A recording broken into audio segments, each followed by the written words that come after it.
In today's video, I'm going to teach you how to add a group in WordPress. Whether you're managing a personal blog, an online store, or a large curated content site, organizing your information can dramatically enhance the user's experience. Adding a group to your WordPress site can help you categorize content, improve navigation, and make your site more user-friendly. So let's dive right in and explore how to do this smoothly and efficiently. To start off, open your preferred web browser and head over to wordpress.com.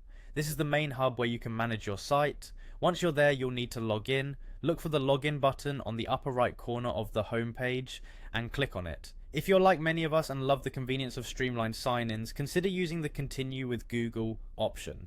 This method saves time and reduces the hassle of remembering yet another set of login credentials. Just click on Continue with Google. Now you'll need to choose the Google account you want to use for this process. Make sure it's the account that's linked to your WordPress site to avoid any confusion later on.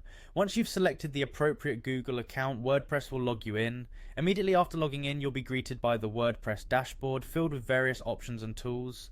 Over on the right panel beneath quick links, you should spot the edit site button. Give this a click. Now that you're in the site editor, you can start customizing your pages and adding new features. To add a group, focus your attention on the editor's interface.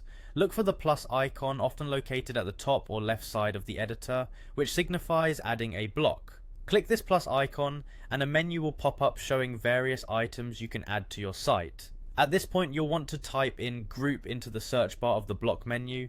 This action helps you quickly find the specific block you're looking to add, saving you from scrolling through an extensive list of possibilities. After typing in group, you should see it appear as an option. Now it's just a matter of clicking on group to add it to your site.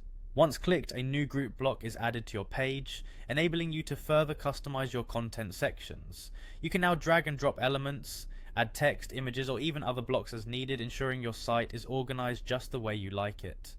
And there you have it. In just a few easy steps, you've successfully added a group to your WordPress site, enhancing its organization and user experience. Thanks for watching, and be sure to check out our other tutorials for more tips on mastering your WordPress site.